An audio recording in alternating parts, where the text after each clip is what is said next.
Hello, today I'm going to introduce you to the new Grasshopper phone system.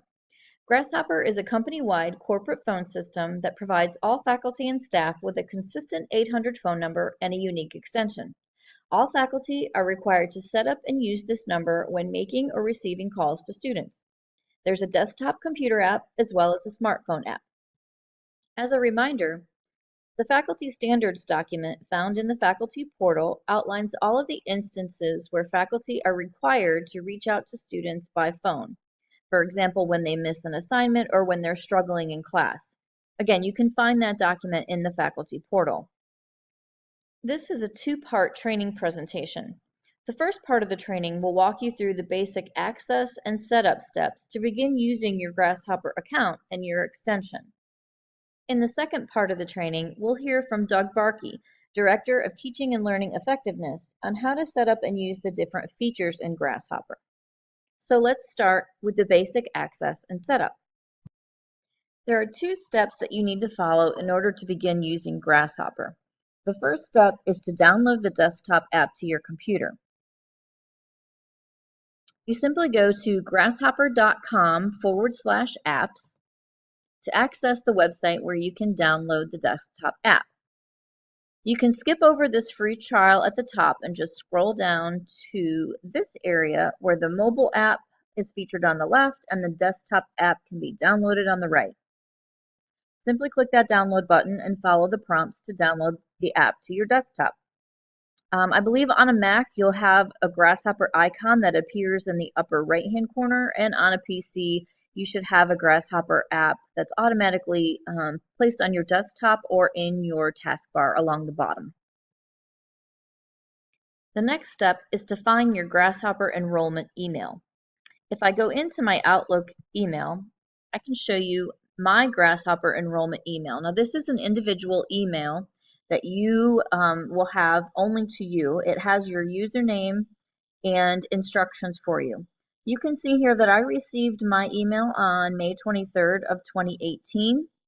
And if you've been a faculty member here for a while, you can start looking in that general time frame in your inbox for this email. You can see it came from help@grasshopper.com.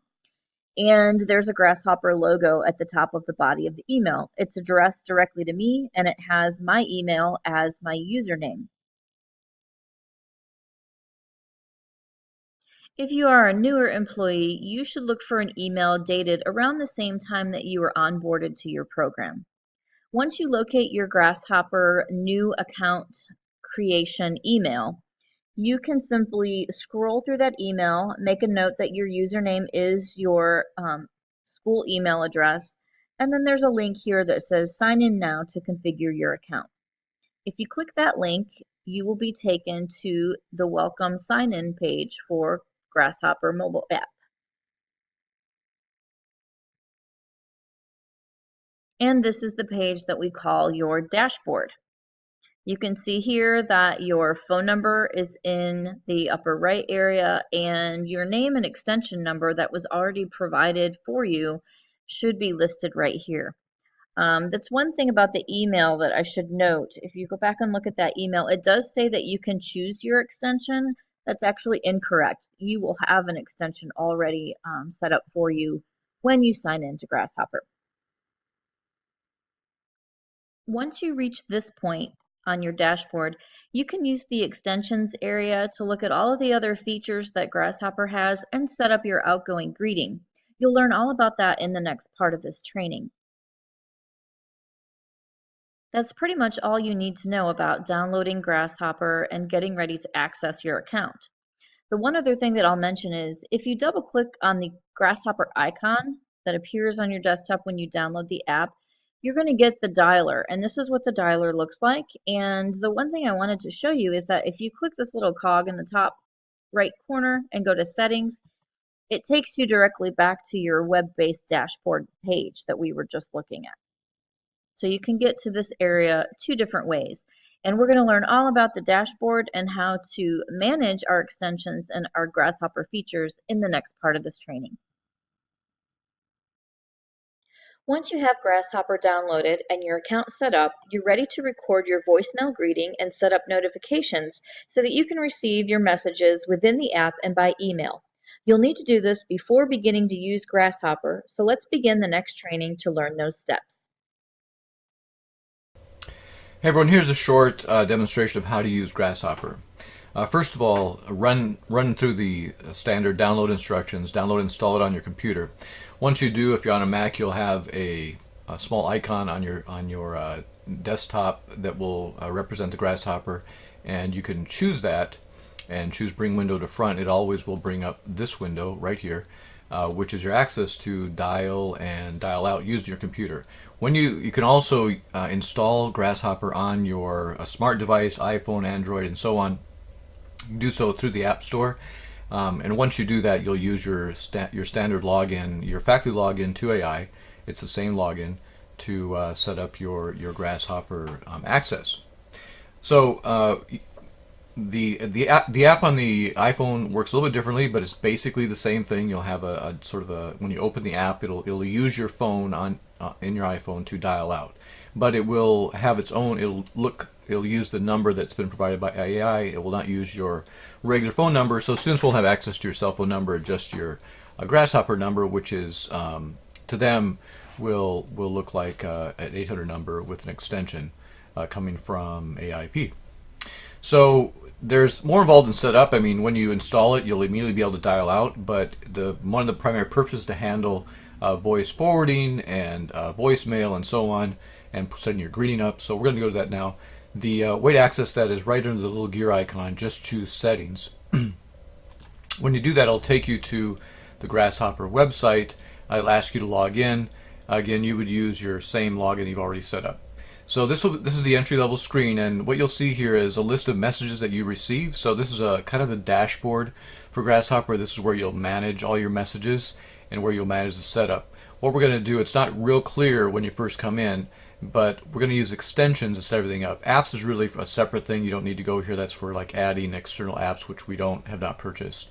If you do run into trouble, the help is quite useful, so you can use the help to access it. But really the area where we control options is through extensions. Note your phone number right here, and as you go, here's all your messages that you'll receive. We'll come back to this in a second. It's pretty self-explanatory, but clearly you just play the message. You can also click more and see more of it. For example, in your first couple months, it'll actually will show you your message. All right, let's go to extensions and walk through that screen. You arrive at extensions, and again, it's got your number. If you set up a forwarding number, then it has that there, and then you can edit. So you can always forward your calls, and you can do it in a way that makes sense for your work hours. So you click edit, and once you do so, you'll be at a page where you can control your settings. The first is just the extension. Again, click here to view details. That just shows you your extension number. You can't change that, but you haven't set up a phone pin, you can set up your phone pin right here. And then I'm not sure why there's another person that's on this extension, but I guess don't worry about that. I'm guessing that maybe the technical person that set up the phone to begin with. So you have your extension name. That is something that you can change. You enter your time zone here if that's not correct, and so on, and just save it at the end. So that's a fairly easy thing to set up. Nothing complicated there. Next is forwarding the phone. So this is call forward is turned on. I mean, so you just click off or on to turn it on, and then to edit it, you go to edit, and here's where you then control the settings for forwarding. So you don't need to answer your calls through Grasshopper. You can call out through Grasshopper when you're, say, doing your student calls. But when you receive calls, you can just transfer to any phone you like, and you control when it actually forwards through.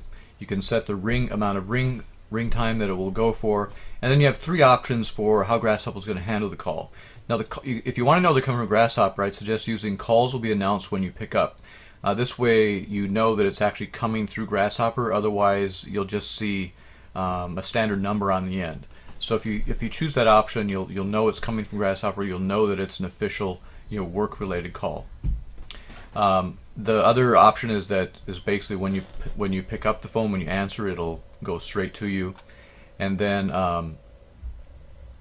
third option is that callers will be asked for their name, and that'll be announced to you. So that's another option you can certainly do. This will let you know that's coming through Grasshopper too. Then you can actually set up when you want the number to receive calls.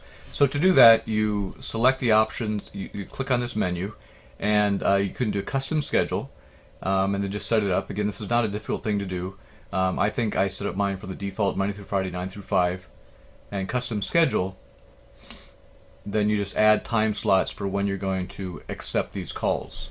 So if you want to do business hours, that's the most obvious thing to do. Otherwise, you'll just add a time slot. And of course, you have to add in, basically, you're adding the time when the calls will be forwarded. If don't have a time slot, it won't be forwarded, and you will be, the call will go to voicemail, basically. So if you're not being forwarded, the caller will go to voicemail. Now, you can have a number of forwarding numbers. So if you have a number of phones, say you're a landline and a cell phone, you could actually set them up to Grasshopper to forward to them either in a row or based on different periods. So for example, you could control one schedule for the week, one schedule for the weekend. I mean, it really is pretty configurable.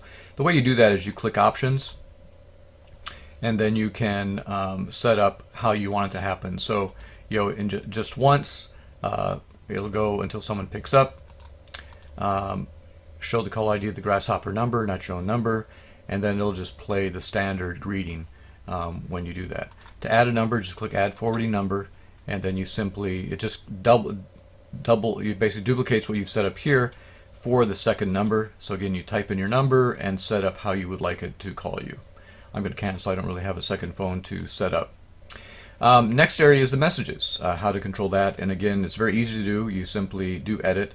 Your messages will be sent as attachments. So there's two ways to get messages. One will be, well, there's actually a number of ways. So you can get them on the app on your phone. You can also get them in the dashboard where we are right now on the website, Grasshopper website, or you can get them emailed to you. So you've got three ways, and all three can work. So you can have all three going, get voicemail at all places. So all you do is type in the email address that you want to use, to receive your voicemail. It'll give you a link to a recording. You can play it back. I think the first 3 months it gives you a free translation device, so it'll service, so it will actually write out in text what it interprets the message to be. And again, these are options you can set up. So you would just add the option. You can have the message itself forwarded to another extension if you'd like. I have that turned off. I just would prefer email, so I've got it turned off. But if you have you actually want to send the message to a phone number, you can. So cancel that. If you want to add another email address, simply click here and you'll just add another email address. This just duplicates, so it's no big thing. Finally, the last thing to set up is your voicemail.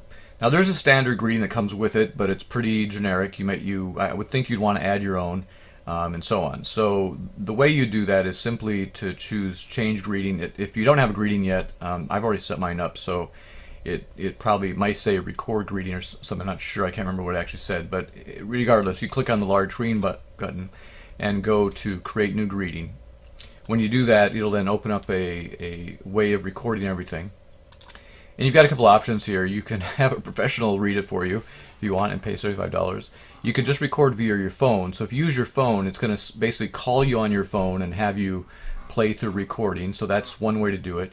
If you already have a file you've recorded on your computer, you can just upload it. So you click upload and then it'll upload it into the Grasshopper system. The way I used was just record by computer. I just used my microphone and I recorded my my message. So just click record. It'll bring up a record window, and you just click right here to record. So let's go ahead and try that. Now it's actually, as soon as you click record, it's actually recording. So that's one thing to keep in mind. And when you click the square, it actually stops the recording. And then we click it to play it. So I'm going to not keep it, of course, since I've already have my recording. So just to repeat that so you understand, when you click the blue record button, so let's do redo. When I click that microphone, it actually immediately activates for the voicemail. And so as soon as I click that, it starts to record, and basically I'm recording my voicemail right now. When you're done, you just click on the red square and you're all done. Click keep, and it has you save it, give it a name, and then you're all set to go. Now I'm going to click redo and just cancel right out of this so I don't ruin my current setting I already have. And you can see how it gives it the name, voicemail greeting, gives it the date it was recorded, and so you have an identification that way. So that's how you set things up. Note the save button each time, so you need to save and close. So for example, we can save and close here once we've done our setup. You turn things on and off if you don't want to use it. Otherwise, you save and move on. So once you're done setting up, it's going to really all work through your Grasshopper app. This is how you'll dial out. You can see a log of your recent calls here, so you can see calls that you've made. You can click on it and you get additional information about the call, how long it was, and so on. So you've got your own private log. By the way, this does log at a central system, so supervisors can see when a call was made and for how long it was made. Then you also have an inbox, and this would store all your emails. Recent, of course, just brings up all your recent calls, the log that we had before. Right here's the dialer. Okay, I hope this is helpful for everyone. Let me know if you have any more questions. Not too hard to set up and really a useful application. We piloted it with about a dozen faculty, and everyone liked all aspects of it, found it very useful to use for calling their students and basically moving all their student communication into this app. If our plan is that if you do have this Grasshopper app, all your calls should be through Grasshopper. So both you would list this number that you have, right? This number up here. So it's got your toll-free number plus your extension. You would list that in your faculty bio, all your contact information. You'd list on your email, signature, and so on. This becomes your official phone number. It's the official phone number you would use to call out. You would no longer use your iPhone or home phone. Obviously, as I mentioned, you can use those devices, but using the Grasshopper app to make the call. And it functions just like your regular iPhone app. I mean, you can see how it's the same exact function. Looks exactly the same on the app on the iPhone. So hope this is useful for you. Let me know if you have any questions.